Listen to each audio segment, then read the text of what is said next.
This is an enlightening and transformative read that offers a fresh perspective on how to achieve productivity in a way that prioritizes joy, well-being, and sustainable success. Moving away from the traditional hustle culture that often equates productivity with working harder and longer, Abdaal introduces a new paradigm, one that blends scientific research, personal anecdotes, and actionable advice. The book is divided into 3 main sections: Energize, Unblock, and Sustain. Each section delves into different aspects of productivity, providing readers with both the tools and the mindset needed to thrive. In Energize, Abdaal explores how to inject energy and enthusiasm into work. In Unblock, he tackles common productivity blockers like procrastination and fear. The final section, Sustain, discusses how to maintain sustainable productivity. Embrace the game of life, boosting creativity through curiosity and play. Ali Abdaal explores the idea of bringing play and fun into our lives to boost creativity, happiness, and productivity. He starts with the story of Richard Feynman, a brilliant physicist who became bored with his work after a personal loss, but regained his passion by treating physics like a fun game.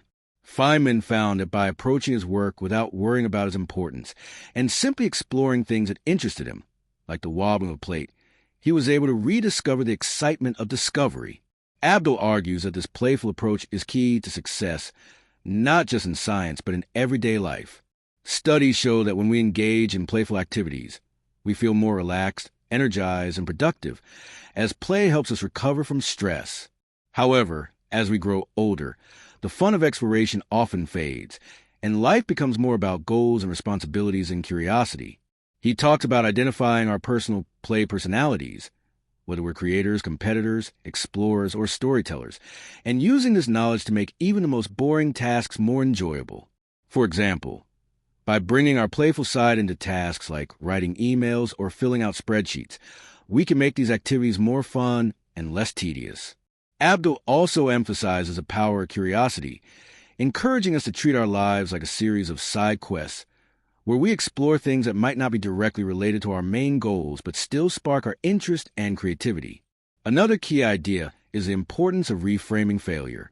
Abdaal discusses an experiment where people who were told they lost points for mistakes were less motivated to keep going, while those who saw mistakes as part of the learning process kept trying and succeeded more. He argues that if we stop fearing failure and instead treat it as part of the journey, we can approach challenges with less stress and more creativity.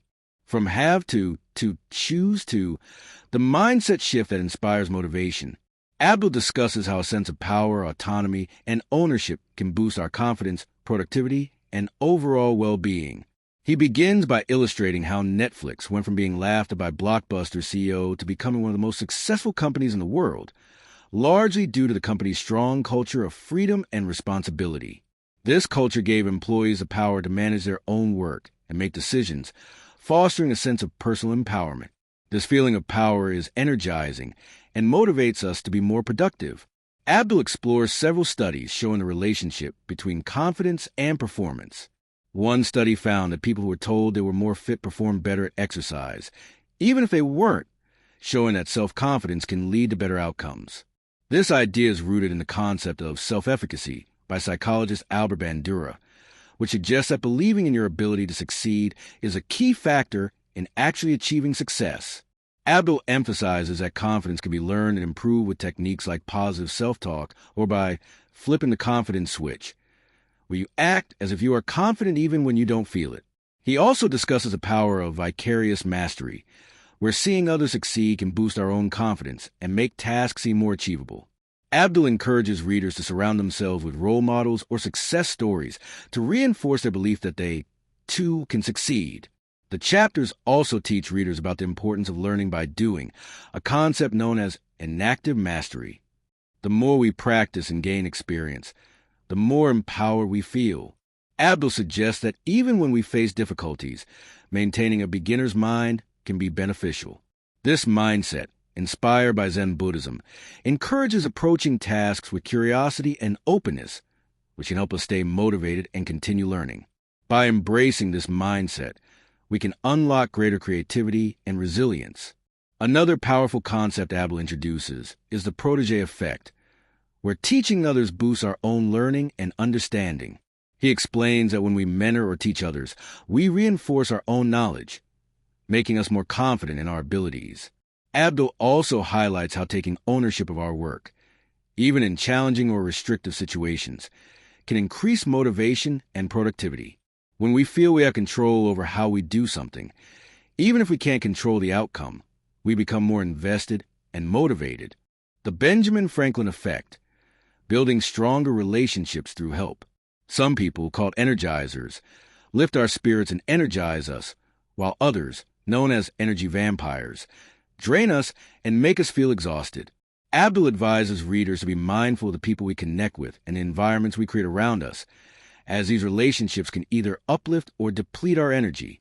He introduces the idea of synonymous, a term coined by musician Brian Eno, which describes a creative energy that arises from being part of a supportive and innovative community. Abdaal contrasts this with the competitive atmosphere he experienced in medical school, where everyone was focused on individual success. Over time, he realized that collaborating with others and seeing everyone as part of the same team rather than competitors could lead to more success and fulfillment. Abdaal also highlights the importance of synchronicity in teamwork. He refers to a study where groups of people who were in sync, such as tapping to the same musical beat, were more likely to work well together and help each other. This sense of unity and rhythm can significantly improve teamwork and productivity, even when people are working on different tasks.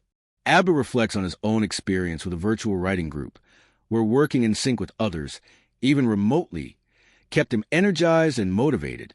Another key point Abdaal makes is the helper's high, which refers to the sense of happiness and energy we feel after helping others. He shares the story of Alan Lux, who discovered that volunteers often felt more energized after helping others as their brains released feel-good hormones like oxytocin. Abdaal suggests that performing small acts of kindness, such as helping a colleague or offering a compliment, can boost not only the person being helped, but also the person offering help. Abdaal also discusses the Benjamin Franklin effect, which is the idea that asking others for help can make them feel better about you and build a stronger relationship. He explains that people are often more willing to help than we think, and by asking for help in a positive, appreciative way, we can strengthen our connections with others. He gives practical advice on how to ask for help effectively, such as making requests in person, and emphasizing the positive qualities of the person you're asking. Additionally, Abdaal introduces a concept of capitalization, where sharing good news with others and reacting positively can strengthen relationships and enhance both parties' well-being.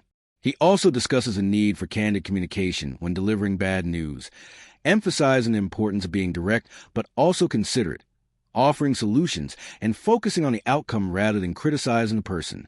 The Batman effect, how to face your fears and get things done.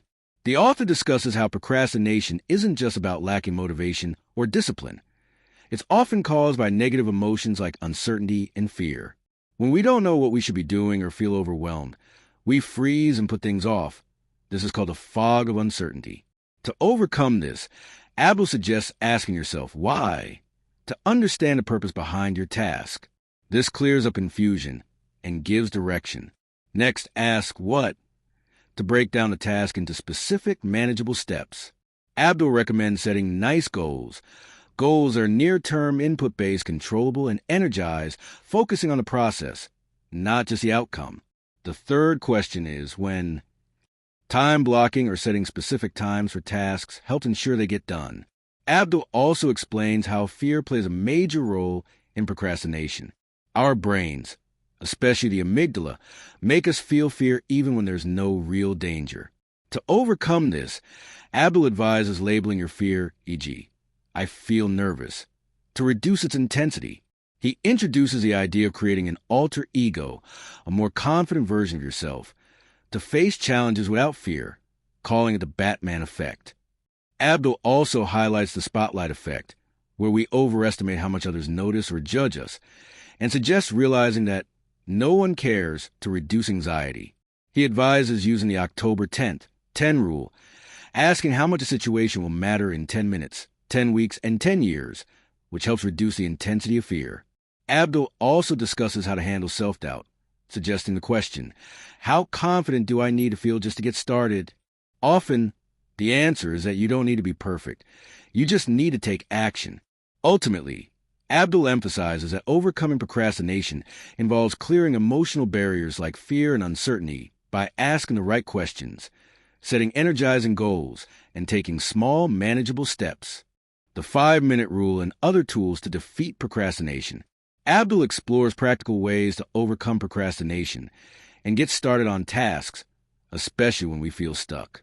He compares procrastination to the law of inertia, which states that it takes more energy to get started than to keep going. In other words, once we start moving, it's easier to keep moving. Abdul introduces several methods to help overcome this initial hurdle, like reducing friction in our environment, which means making it easier to get started by tweaking our surroundings. For example, if you want to practice guitar, keeping it in the middle of the living room instead of hiding it behind furniture makes it easier to pick up. He also explains how environmental changes, like keeping study materials visible, can make the task more automatic and less mentally taxing. Abdul introduces a 5-minute rule, which encourages you to commit to working on a task for just 5 minutes.